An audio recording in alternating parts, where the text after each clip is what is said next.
انتہائے عشق ناول بہت ہی رومانٹک اور ایموشنل ہونے جا رہا ہے۔ ناظرین اپنے کمنٹس اور لائک کا اظہار ضرور کیجیے تاکہ ہماری حوصلہ افزائی ہو سکے۔ جی تو چلتے ہیں پارٹ نمبر 5 کی طرف۔ کیا بات ہے، صبح سے خاموش ہو، آنکھیں بھی لال ہو رہی ہیں، سب ٹھیک ہے؟ نور نے اس کے مرجھائے چہرے کو دیکھ کر پوچھا۔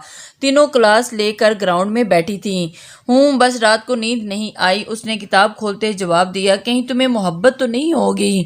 آبی نے آنکھ مار کر کہا، ایسی کوئی بات نہیں، بس طبیعت ناساز تھی۔ وہ کتاب پر نظریں جما کر بولی، وہ انہیں کیا بتاتی کہ ایک شخص کے خوف نے اسے تمام رات سونے نہیں دیا۔ اس کا پاگل پن یاد کر کے وہ کانپ سی گئی اور اس نے ٹھان لیا تھا کہ وہ یہاں جا کر تابین کو اس شخص کی کرتوت بتا دے گی۔ تم نہ زیادہ محبت بری فلمیں نہ دیکھا کرو۔ نور کی آواز پر وہ سوچوں سے باہر نکلی۔ تم بھی نہ میرے ساتھ ہی دیکھتی ہو؟ آبی تپی تھی۔ میں دیکھ سکتی ہوں کیونکہ میں منگنی شدہ ہوں۔ نور گردن اکڑ کر بولی، بڑی آئی منگنی شدہ بی بی، کچھ شرم کرو۔ آبی نے اسے گھورا۔ تم میری کوئی بزرگ تو ہو نہیں ہو جو میں خاموش بیٹھ کر شرماؤں۔ نور نے جھٹ کر آنکھیں مٹکا کر جواب دیا۔ ان کی باتوں پر نازلی کے چہرے پر مسکراہٹ بکھر گئی۔ بس کر دو اب تم دونوں، اس نے دونوں کو ٹوکا۔ نازلی تم اور میں سمجھدار بچیاں ہیں، یہ آبی تو جھلی ہے۔ نور نے مسکرا کر نازلی کو دیکھ کے آنکھ ماری تو وہ ہنسنے لگی۔ دفعہ ہو جاؤ تم، آبی نے منہ پھلا لیا۔ میری پیاری دوست کو ایسا نہ کہو نور۔ نازلی نے آبی کے کندھوں پر کے گرد بازو پھیلائے اور اس کو بولا، آپ کی دوست اسی قابل ہے۔ نور نے ہنس کر آبی کو چڑھایا، میں لالا کو بتاؤں گی۔ آبی نے اسے دھمکایا۔ اس کی بات پر نور نے منہ بسورا۔ آبی اور نازلی نے ایک دوسرے کو دیکھ کر ہنسی ضبط کی۔ میری پیاری بہن آبی، اب ایسے تو نہ ڈراؤ مجھے، اس نے آگے ہو کر پیار سے کہا۔ آبی نے نازلی کو آنکھ سے اشارہ کیا، دیکھ لو نازلی، یہ کتنی مطلبی ہے۔ تم پر ہی گئی ہوں، نور نے مزے سے کہا تو وہ ہنسنے پڑی۔ بس بس خاموش ہو جاؤ، گھر میں تم دونوں کا گزارا کیسے ہوتا ہے؟ نازلی نے دونوں کو دیکھ کر کہا اور وہ ایک دوسرے کو دیکھ کر ہنس پڑی۔ بہت مشکل سے، دونوں نے ایک ساتھ کہا تو تینوں ایک دوسرے کو دیکھ کر کھلکھلا اٹھی۔ نازلی نے محبت سے دونوں کو دیکھا اور وہ رات سے ٹینشن میں تھی، پر ابھی ان سے بات کر کے وقتی طور پر صحیح وہ بہت خود کو ریلیکس محسوس کر رہی تھی۔ حسن افندی نے شیلف میں رکھی کتابوں میں سے ایک کتاب اٹھائی اور وہ معمول کے مطابق اپنی لائبریری میں تھے اور پڑھنے کے لیے کوئی اچھی کتاب تلاش کر رہے تھے۔ ہاتھ میں پکڑی کتاب رکھ کر انہوں نے دوسری کتاب اٹھائی، بک کو ور دیکھ کر صفحے پلٹنے لگے اور اچانک کتاب میں سے ایک تصویر گری۔ انہوں نے جھک کر اٹھائی، تصویر پر نظر پڑی تو آنکھیں واپس لوٹنا بھول گئیں۔ اتنے سالوں بعد آج بھی اس چہرے کو دیکھ کر ان کا دل دھڑک اٹھا تھا۔ زنیرہ ابراہیم، ان کی پہلی اور آخری محبت، جسے انہوں نے بہت چاہا پر اپنی کوتاہیوں کے ہاتھوں کھو بیٹھے تھے۔ دل کے درد کو دبا کر وہ اس تصویر کو تھامے اپنی کرسی پر بیٹھے، چہرے پر تھکان واضح نظر آ رہی تھی۔ انہوں نے تصویر اپنی آنکھوں کے سامنے کی۔ یہ تصویر یونیورسٹی ٹائم کی تھی، پہلی تصویر جو انہوں نے زنیرہ ابراہیم کی کلک کر کے اپنے پاس رکھی تھی۔ وہ خوشیوں سے کھیلتی لڑکی ان کی آنکھوں کے سامنے تھی، سفید بالوں میں کھلے بال، کلیوں سا مسکراتا چہرہ اور زندگی سے بھرپور لڑکی تھی جسے ان کی بے پرواہی ہی کھا گئی۔ ان کی آنکھوں کے گوشوں میں نمی پھیلی اور ان کا دل کا درد انتہا پر تھا۔ ان کا دل کیا وہ تمام گزرا وقت واپس لے آئیں، پر اپنی غلطی سدھار لیں، پر گزرا وقت کسی کے لیے نہیں لوٹتا۔ وہ حال سے دور ماضی میں کہیں گم ہو جانا چاہتے تھے۔ انہوں نے سر کرسی کی پشت پر ٹکا کر آنکھیں موند لیں۔ حسن افندی اور زنیرہ ابراہیم یونیورسٹی کے دور سے ایک دوسرے کی محبت میں گرفتار تھے۔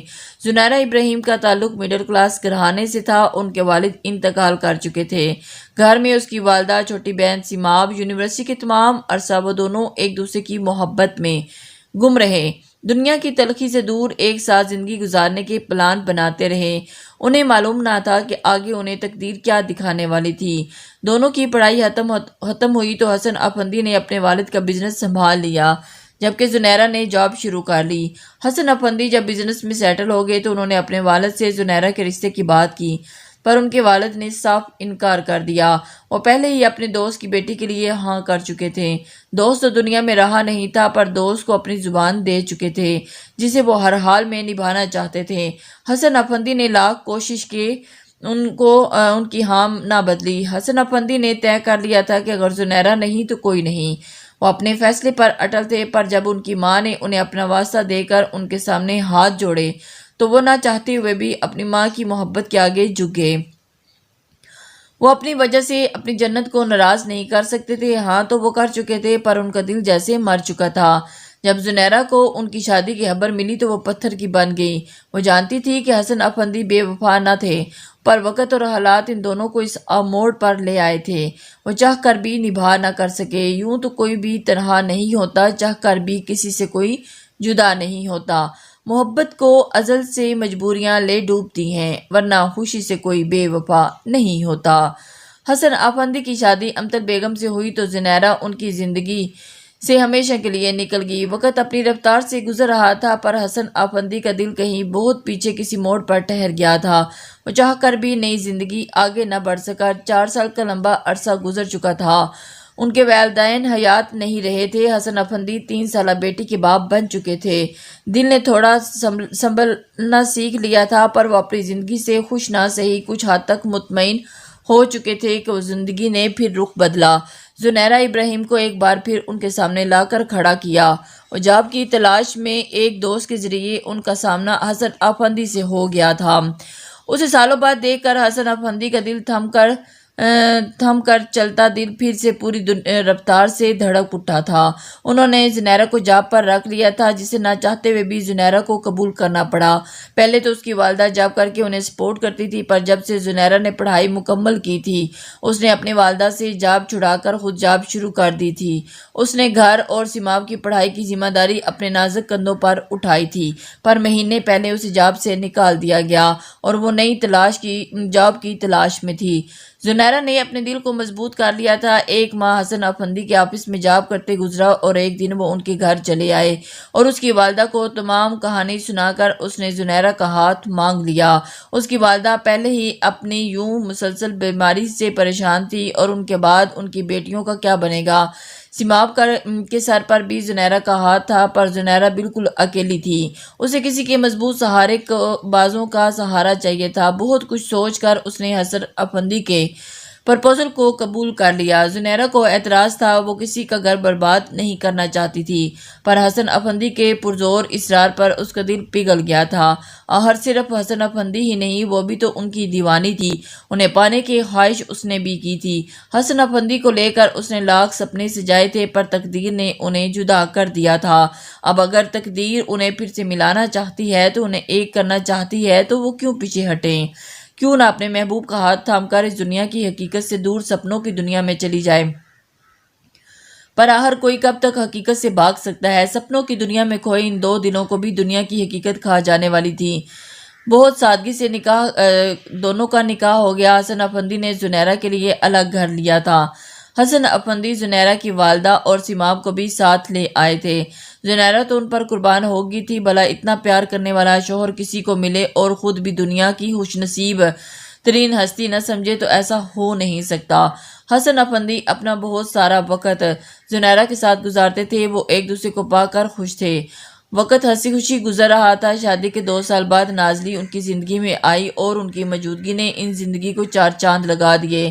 اسی موقع پر حسن افندی نے اپنی جان سے پیاری بیوی کو ڈائمنڈ ایئرنگ گفٹ کیے تھے۔ زنیرہ تو جیسے خواب کسی زندگی جی رہی تھی۔ اس کی جھولی میں بے پناہ خوشیاں تھیں، جنہیں سمیٹ کر وہ کلی کی مانند کھل اٹھی تھی۔ ان کی زندگی پرسکون تھی، خوشیوں سے بھرپور گزر رہی تھی۔ وقت پر لگا کر اڑا اور نازلی 8 سال کی ہو گئی۔ تبھی طوفان نے ان کی خوشیوں سے بھرے گھروندے پر دستک دی۔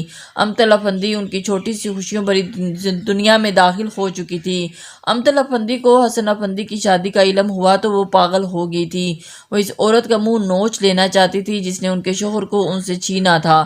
اسے مار دینا چاہتی تھی۔ انہوں نے شادی سے پہلے بہت مشکل سے حسن افندی کو اس عورت سے چھین کر اپنے نصیب میں لکھا تھا، پر وہ پھر سے حسن افندی کو لے گئی تھی۔ امتل افندی شادی سے پہلے ہی حسن افندی اور زنیرہ کی محبت سے واقف تھی۔ اپنے خاندان میں سب سے خلاف جا کر انہوں نے حسن افندی کے والد کا ساتھ دیا تھا۔ اور حسن افندی سے شادی کی تھی۔ حسن افندی ان کا تھا اور انہوں نے اسے پا لیا تھا۔ پھر اتنے عرصے بعد وہ عورت کہاں سے آ گئی؟ انہیں اپنی بے وقوفی پر غصہ آیا کہ وہ کیوں حسن افندی کی لاپرواہ ہوئی۔ انہیں تو لگا تھا کہ بس حسن افندی انہیں مل گئے ہیں، اب وہ انہیں چھوڑ کر بھی نہیں جائیں گے، پر وہ غلط تھی۔ لے گئی تھی وہ زنیرہ ان کے شوہر کو فرہار ماننے والی نہ تھی، وہ غصے سے پاگل تھی۔ اور پھر انہوں نے ہر بار آزمایا کہ حسن افندی زنیرہ کو اپنی زندگی سے نکال باہر کریں، پر وہ کامیاب نہ ہو سکیں۔ آخری داؤ کے طور پر انہوں نے خود کو پرسکون ظاہر کیا اور حسن افندی کی شادی کو مان لینے کا ناٹک کرتے ہوئے حسن افندی سے کہا کہ وہ زنیرہ اور نازلی کو حسن ولا لے آئیں۔ نازلی کا بھی حق ہے کہ وہ اپنے گھر میں اپنے باپ کے سائے تلے رہے۔ حسن افندی نے بہت سوچا، زنیرہ نے بھی بات کی۔ پہلے تو زنیرہ ڈر گئی تھی کہ وہ کیسے امطل بیگم کے ساتھ ایک ہی گھر میں رہے گی، پر پھر نازلی کے مستقبل کا سوچ کر اسے ماننا پڑا۔ زنیرہ چاہتی تھی کہ باپ کے بغیر بچے کس قدر اکیلا محسوس کرتے ہیں۔ وہ خود چھوٹی عمر میں اپنے والد کو کھو چکی تھی۔ بھائی کے بغیر اکیلی عورت کی زندگی بہت مشکل ہوتی ہے، وہ اچھے سے جانتی تھی، اس لیے اپنی بیٹی کو ایک مکمل زندگی دینے چاہتی تھی، اس کی گڑیا سی زندگی کی کبھی کمی نہ آئے۔ زنیرہ نے بھی ماں ہونے کے ناطے ایک اچھا فیصلہ کیا تھا، پر وہ نہیں تھی کہ اس کے فیصلے میں آ کر ان کی بیٹی کی زندگی ہمیشہ کے لیے کمی رہ جانے والی تھی۔ زنیرہ اور نازلی کے حسن ولا آتے ہی نئی کہانی شروع ہو چکی تھی۔ امطل افندی نے اپنا کھیل شروع کر دیا۔ وہ ہر بات پر زنیرہ کو سنانا بھولتی نہیں تھی، ہر بات گھما پھرا کر زنیرہ پر رکتی اور اس کی تذلیل کرتی۔ کبھی کبھی نازلی بھی ان کے غصے کی لپیٹ میں آ جاتی۔ انہوں نے تابین کے دماغ میں زہر بھر دیا تھا کہ وہ کبھی کبھار نازلی پر ہاتھ اٹھانے سے بھی گریز نہ کرتی۔ اسے پسند نہیں تھا کہ اس کے بابا پر کوئی اور بھی بابا کہہ کر پکارے، جو اس کا تھا وہ صرف اسی کو دیکھنا چاہتی تھی۔ حسن افندی خاموشی سے سب کچھ دیکھ رہے تھے۔ اگر وہ نازلی یا زنیرہ کے ساتھ وقت گزارتے تو امطل بیگم بے وجہ باتوں پر ایسا طوفان برپا کرتی کہ گھر میں نوکر تک تماشا دیکھتے تھے۔ امطل افندی نے اس قدر سب کچھ اپنے بس کر لیا تھا کہ حسن افندی نامحسوس انداز میں زنیرہ اور نازلی سے دور ہوتے چلے گئے۔ اب وہ زیادہ تر بزنس میں گم رہتے اور امطل بیگم کو فری ہینڈ مل گیا تھا۔ ان کی جلی کٹی باتوں پر زنیرہ خاموشی سے آنسو پی کر رہ جاتی۔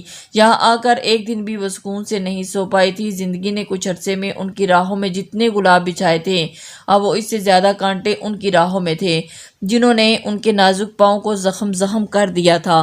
وہ آہستہ آہستہ ٹوٹ رہی تھی۔ امطل افندی کی باتوں سے زیادہ اس شخص کی بے پرواہی مار رہی تھی جسے اس نے ٹوٹ کر چاہا تھا۔ کیوں اچانک اس قدر بدل گیا تھا؟ وہ شخص جس نے اس سے محبت کی انتہا کر دی تھی، اب جب اسے اس کی ضرورت تھی تو وہ کیوں منہ موڑ گیا؟ کیوں اسے بیچ راہ میں چھوڑ کر اپنی راہ بدل گیا؟ محبت سکھا کر جدا ہو گیا، نہ سوچا نہ سمجھا، خفا ہو گیا۔ دنیا میں ہم کسی کو اپنا کہیں، وہ جو اپنا تھا وہی بے وفا ہو گیا۔ حسن افندی کی یاد میں آنسو بہاتی وہ دیوانی زنیرہ نازلی کو گلے لگا کر اس سے حسن افندی کی باتیں کرتی، نازلی کو وہ تمام گزری باتیں بتاتی، اسے احساس دلاتی کہ اس کے بابا جان اپنی گڑیا سے کتنی محبت کرتے ہیں۔ اس کی باتوں میں حسن افندی کے لیے اتنی محبت، اتنا احترام ہوتا کہ دیکھنے والا دیکھتا تو کوئی اس کا کس حد تک دیوانہ ہے، پر دیکھنے والا اب کہاں دیکھتا تھا؟ وہ تو شاید بھول ہی چکا تھا کہ کوئی دیوانی ہے جو اس کے لیے پل پل مر رہی ہے۔ وہ تو بھول ہی گیا تھا کہ پر دیوانی کیا کرتی، وہ کیسے بھولتی؟ وہ تو عشق کی راہوں کی مسافر تھی جہاں سے واپسی ناممکن ہوتی ہے۔ زنیرہ نے حسن افندی کے لیے اپنی محبت، احترام، عقیدت سب نازلی کے دل میں بھر دیا تھا کہ نازلی کے بابا اس کے آئیڈیل بن گئے تھے۔ 1 سال کے طویل عرصے میں زنیرہ کا دل کرچی کرچی ہو چکا تھا۔ اب وہ خاموشی سے اپنا کام کرتی اور نازلی کو سنبھالتی۔ امطل بیگم کی باتوں سے اب بھی اس کے دل سے خون رستا تھا، پھر اب وہ آنسو نہیں بہاتی تھی۔ امی کی طرف جاتی تو خود کو خوش ظاہر کرتی۔ جس دکھ سے وہ خود کو گزر رہی تھی وہ دکھ انہیں نہیں دینا چاہتی تھی۔ سیماب اب میڈیکل کالج میں پڑھ رہی تھی۔ وہ اپنی بہن کے لیے خوش تھی، اسے جو چاہا تھا وہ پا لیا اور اس کی طرح حالی ہاتھ نہیں رہی۔ پھر جب کبھی اس کا حسن افندی سے سامنا ہوتا تو وہ دیوانی دل کو پتھر بنا لیتی اور اس کا محبوب شوہر بھی نظریں جھکا کر اس کے پاس سے گزر جاتا تو اس نازک سی لڑکی کے محبت بھرے دل پر قیامت سی ٹوٹ پڑتی، دل درد کا ٹکڑا بن جاتا۔ کتنا مشکل ہوتا ہے نا جب وہ نگاہیں جن میں آپ نے کبھی محبت دیکھی ہو، جو آپ پر قربان ہوئی ہوں، وہ یوں سرسری صاحب کو دیکھ کر جھک جائیں تو جان پر بن جاتی ہے، بس صرف چند سانسیں اٹکی رہتی ہیں جو زندہ ہونے کا پتہ دیتی ہیں، ورنہ انسان اندر سے مر چکا ہوتا ہے۔ ایک دم حسن افندی کی سانسیں بند ہونے لگی تو وہ چونک کر آنکھیں کھولتے ہو سیدھے ہو بیٹھے، حال میں جیسے انہیں ماضی کھینچ کر باہر نکالا تھا۔ زنیرہ کی تصویر ہاتھ میں مضبوطی سے تھام رکھی تھی، جیسے اسے کہیں جانے نہیں دینا چاہتے ہوں، پر جانے والی تو جا چکی تھی۔ اب تصویر کو تھام کر کچھ بھی حاصل نہ ہونے والا تھا۔ محبت سے تصویر کو دیکھتے ہاتھ بڑھا کر انہوں نے آنکھ سے نکلے اس آنسو کو خاموشی سے صاف کیا تھا۔